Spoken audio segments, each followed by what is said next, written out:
Do we have too much government? We need to put people ahead of corporate profits. This system is so lopsided. This threat is a real threat to democracy. And I think that's really important. That's something we haven't been doing in this country for a long time. Where do you start? What do you do? How do you do it?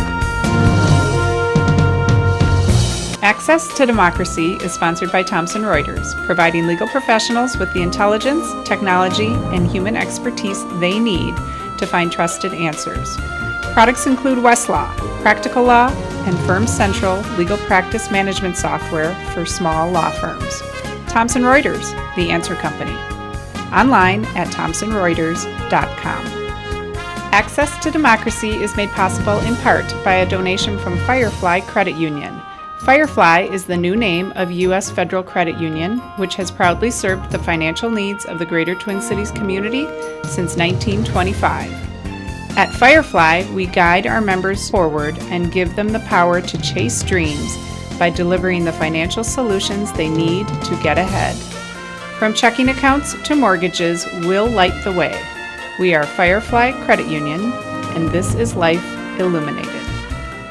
And Dr. Charles Crutchfield of award-winning Crutchfield Dermatology in Eagan, acknowledged as one of the nation's best physicians. A Minnesota native who trained at the Mayo Clinic, Dr. Crutchfield personally treats all patients and states that experience counts and quality matters. Crutchfield Dermatology. Look good, feel great, with beautiful skin.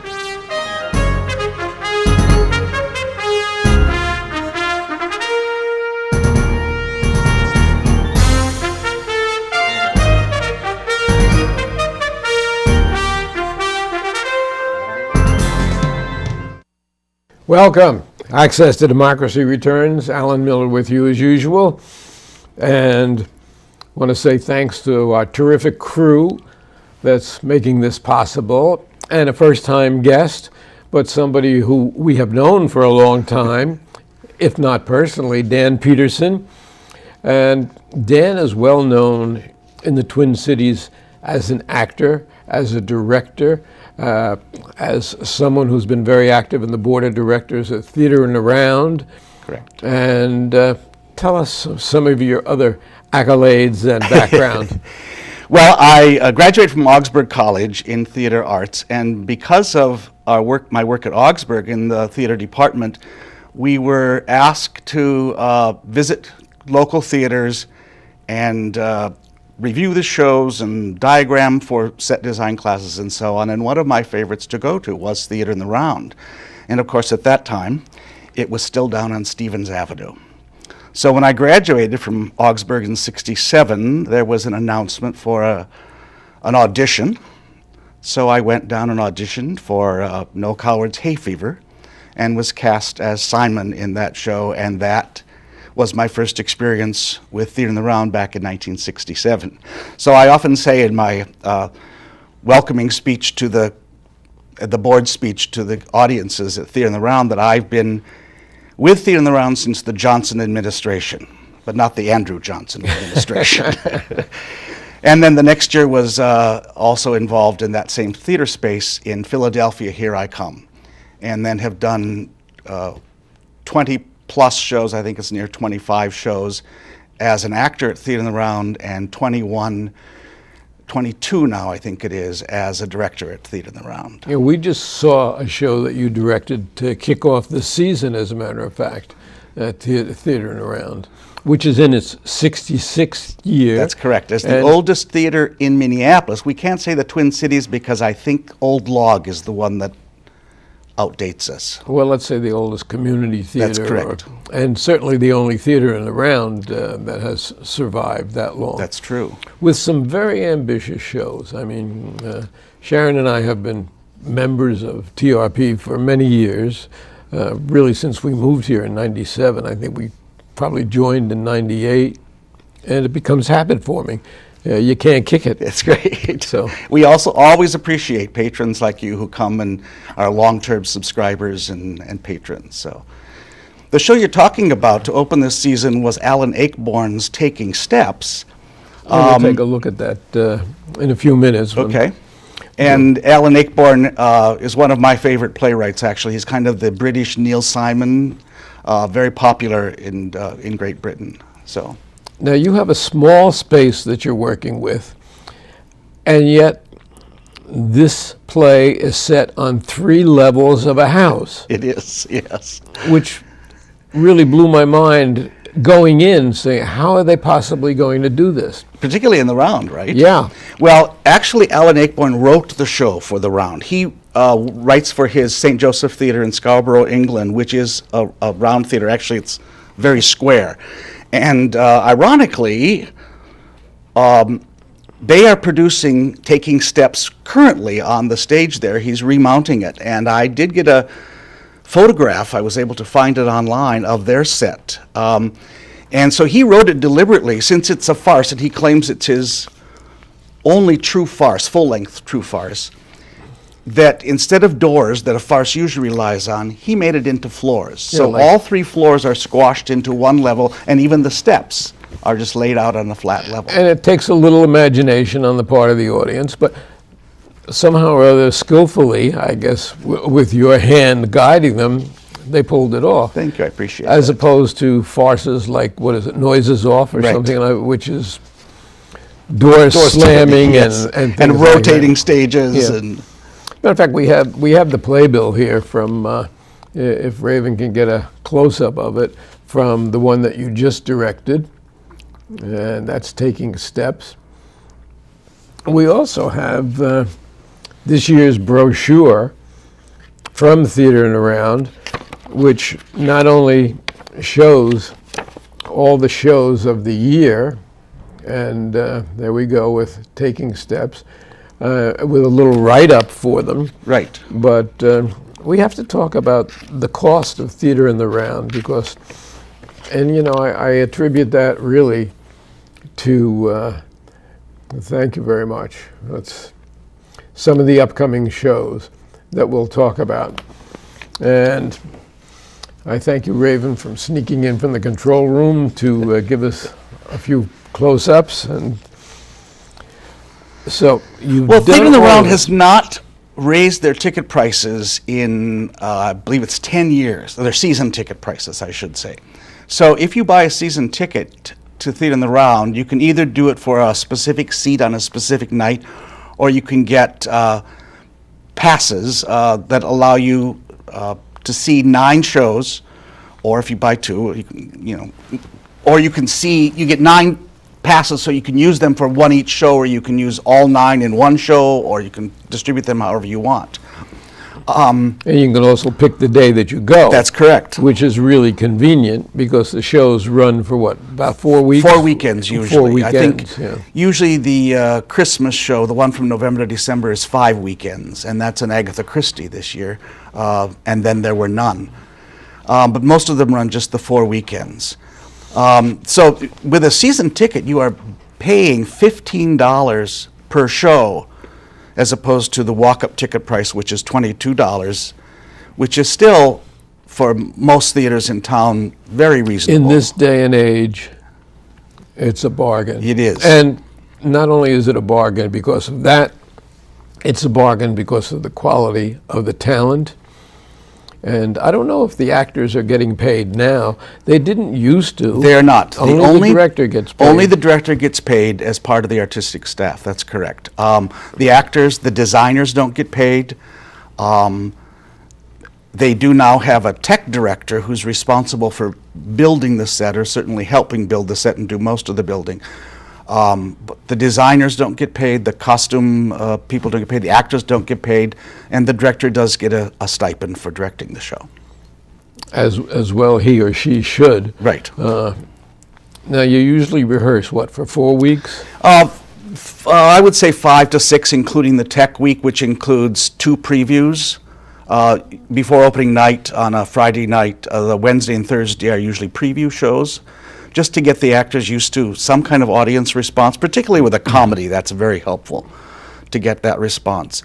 And one thing, too, about Theater in the Round, which is very rare for a lot of theaters in town, is that we have our own rehearsal space in the building, which is exactly the same layout as our stage. We were fortunate enough to tour at some point a few years ago, and it's directly above the stage, but, or pretty close. Pretty to close, it. yes. It's up a And level. it's exactly the same dimensions. It is. So when actors are rehearsing, it doesn't come as a shock to be on this different floor. No, it doesn't. The one thing it is, it's a 180-degree turn from what the stage is downstairs.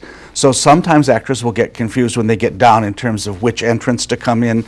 We call the entrances to the stage Vomitorium, or VOMs for short. And so, like the one that leads out towards Cedar Avenue would be the Cedar VOM, and the one that goes out the back, the lobby VOM and the main VOM.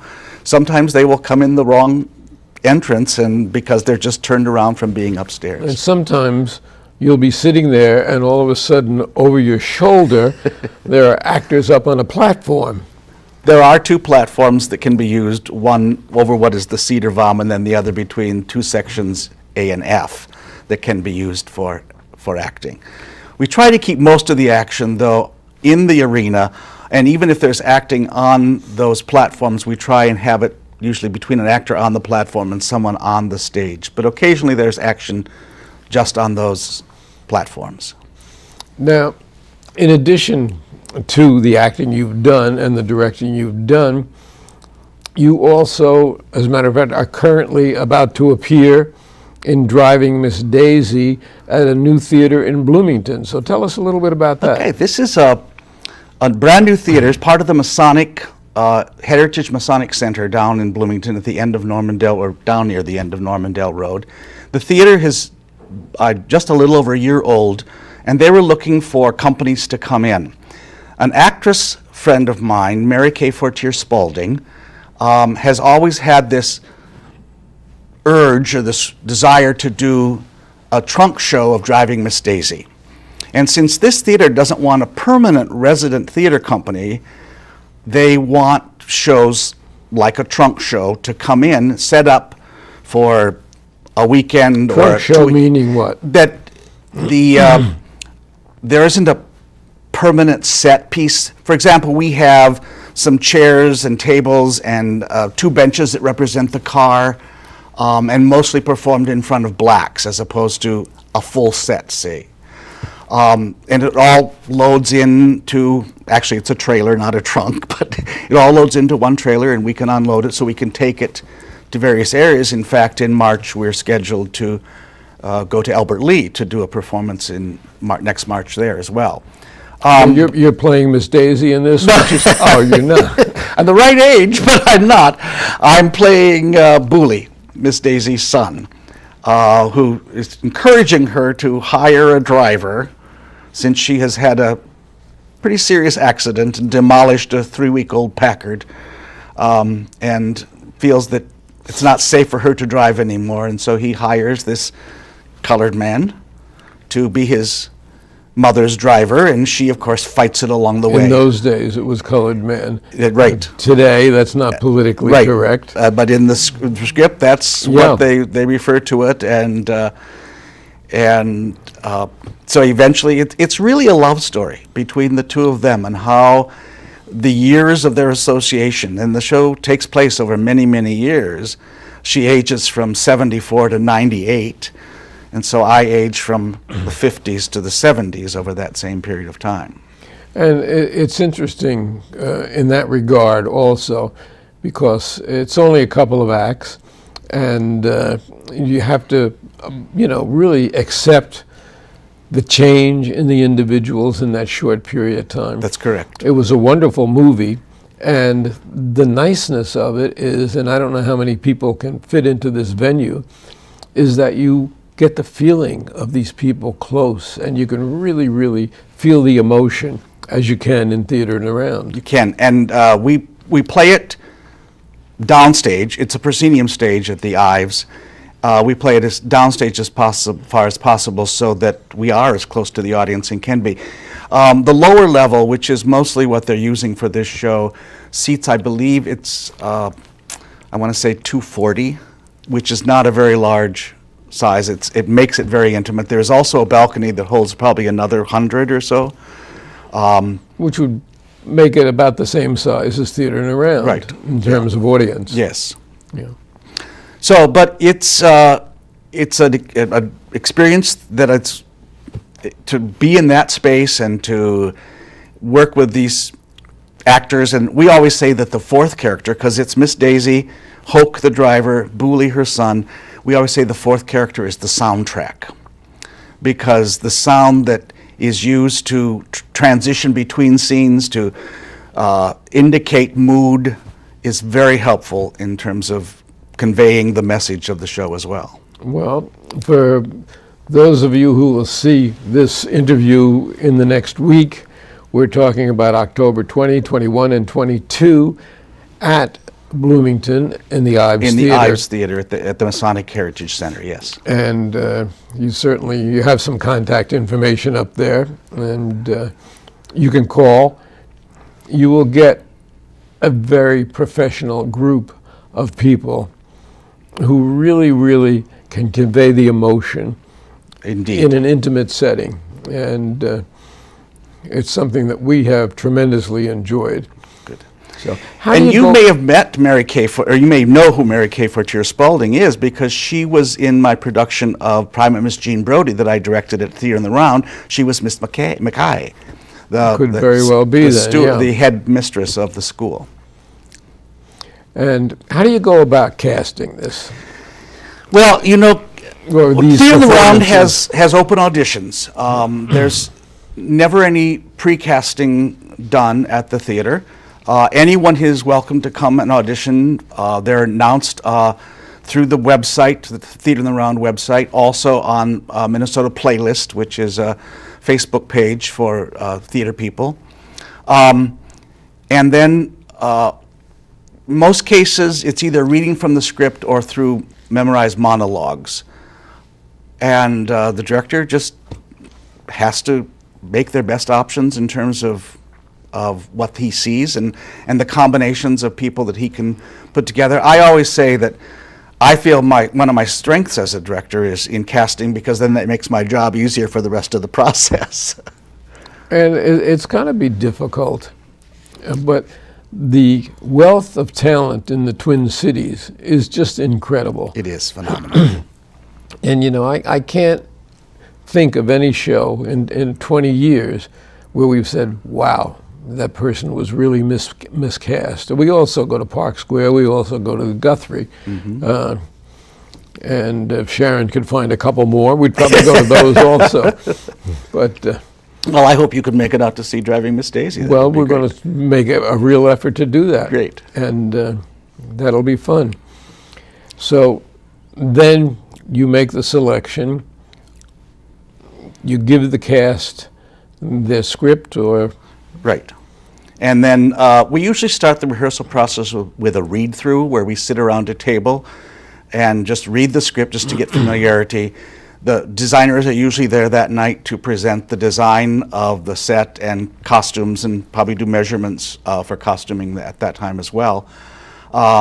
We talk about what the sound design will be, and perhaps even some lighting and special effects.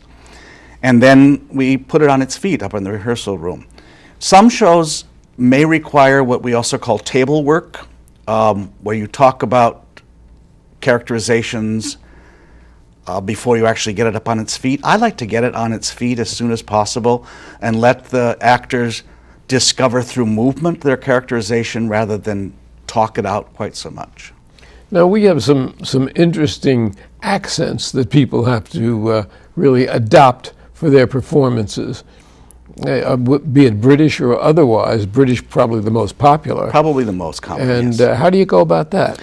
Well, try to have them at least at auditions indicate whether they have at least an ear for it.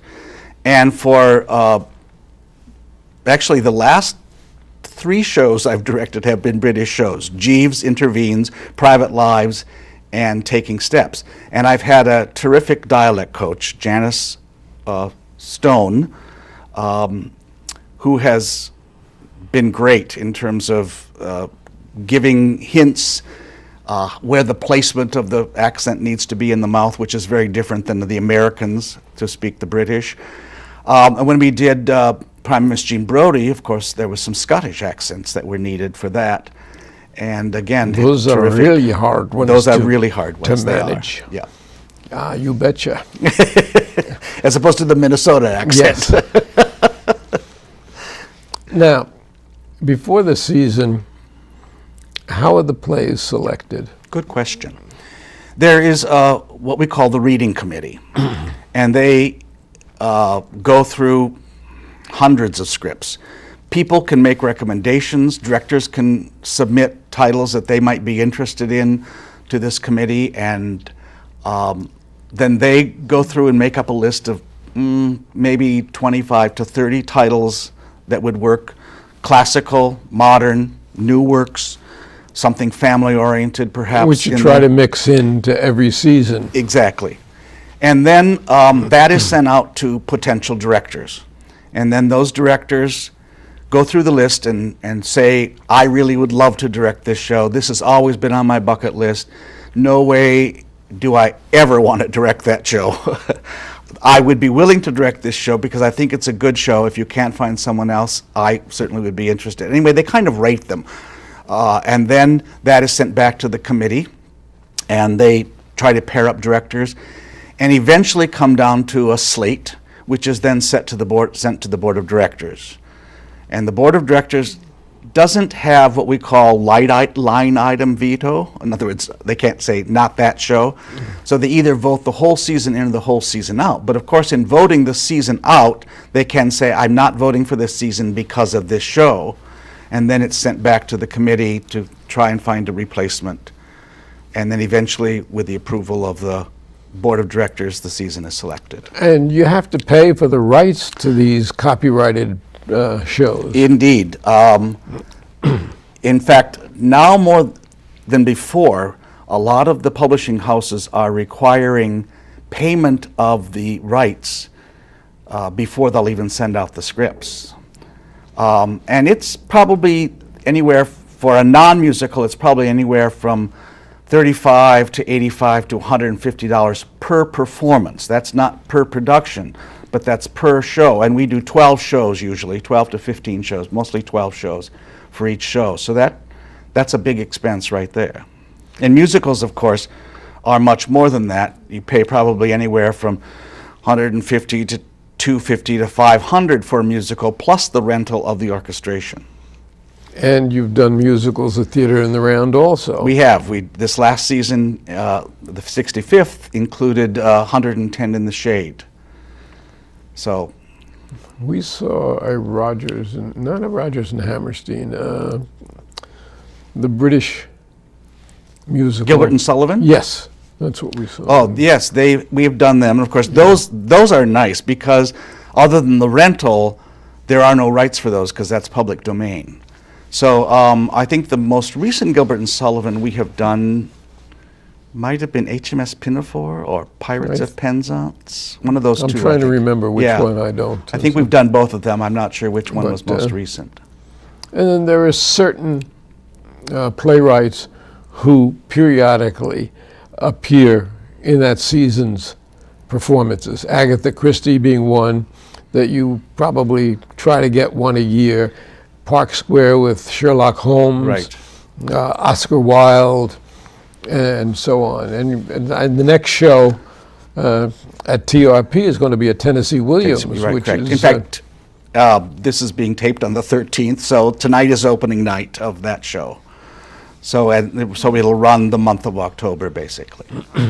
so there's a nice mix of the type of shows. Yeah. Yes, we want to do classical, some modern, contemporary shows, as well as, a variety for families, hopefully. Now, as we mentioned, there's also the cost of putting the sets together, Correct. which are very interesting, plus costuming. And you have a large costume area there. We do. We're very fortunate in the building to have a large space for costume storage, which is really kind of overstuffed right now even. So we've got a lot to pull from, and that also is nice in the sense that other theaters will come to us for costume rental, so that's another form of income for the theater to be able to do that with costumes and also props and some furniture, because we also have fairly good spaces for storage for props and furniture as well. And it all comes together for 4 weekends. Correct. And is there usually a party after the last performance? Well, what follows the final performance is what we call strike, and that means tearing everything down. So sometimes after strike, there can then be a party. Once we get everything from the current show taken down and put away, and all the nails pulled, and all the props restored, and all the costumes rehung or sent to the cleaners, then there can be a party. Often on opening nights, the theater will host a small reception in the back lobby with a cake and cider. And now that the theater has gotten a liquor license, we can offer beer and wine before the show and also at intermission. And it all comes together, really. It does. The one thing about the cost of sets at Theater Round is we don't have to build walls, or tall walls. In fact, we can't, because that would block out the audience. So other than the furniture pieces and what we call the modesty panels, which surround the theater and kind of separate the audience from the stage, which are often very decorative depending upon the show, there really isn't a way to build any walls except in what we call the tunnel vom, which is one of the voms off to the side, which is not an audience area, but it can be used by actors for entrances and actors. And so sometimes we can build a higher levels there. We can build walls in that space, but otherwise... So much that goes into it that you don't appreciate when you're there, but if you think about it, it's incredible. We often say during the rehearsal process, the audience is missing out on this. Yeah. And anybody can try out. Anyone can audition for the show. Anyone can volunteer to come in and help. Keep that in mind. Yeah, please do. Can come and help build sets, can help and come and paint, can come and help sew costumes, find props. We are often looking for... Or be an usher. Or be an usher, that's correct. And see the performance without charge. That's correct. Or be a house manager and be in charge of the ushers, and then come back. You get a free pass to come back and see the show another night then. It's really well located theater around in downtown Minneapolis, very accessible to parkways. It is. And the new lines, the light rail. Light rail lines, yes. Yeah. So, well, it's nice. We've done 3 or 4 shows with theater in the round individuals, but I don't know that we ever learned as much about the intricacy of it as we have in this one. Well, thank you. We've been talking with Dan Peterson, actor, director, educator, retired educator, but I guess a director is never retired, That's so true. he's educating. And next weekend, October 20, 21, and 22, acting in Bloomington, as we mentioned. And we have run out of time, so I just want to thank you so much. So much.